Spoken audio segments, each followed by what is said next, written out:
Nakapagtala ng ilang serye ng pagguho ng lupa ang Dinapigi, Isabela dahil sa walang patid na pag-ulan.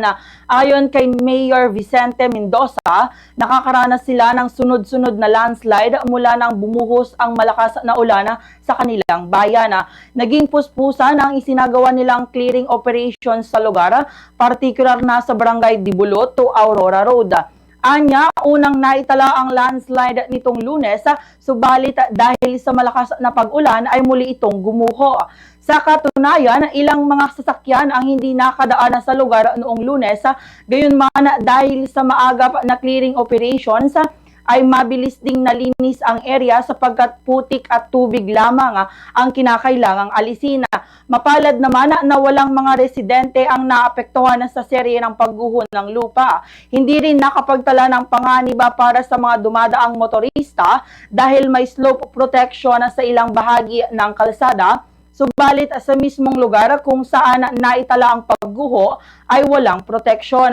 Sa ngayon, pinag-aaralan na rin nila ang paglalagay ng slope protection sa mismong landslide-prone area upang mapanatiling bukas ang kalsada na siyang nag-iisang akses sa pagitan ng Dinapigi at Aurora. Ganito ang bahagi ng pahayag ni Mayor Vicente Mendoza. I-validate kung magkano ang abutin yung cost talaga, kahit rough estimate cost lang.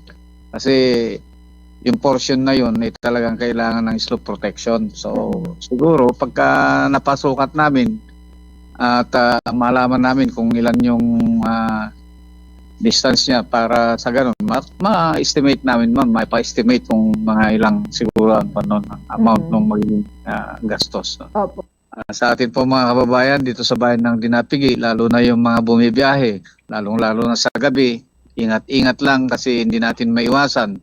Lalo na pag malakas ang ulan, hindi natin maiwasan ang pagkakaroon ng landslide. Pero makakaasa naman kayo na every time, from time to time na meron mga landslide na ganyan, 24/7 pong nakabang ang aming MDRRMC at ang aming convoy sa engineering.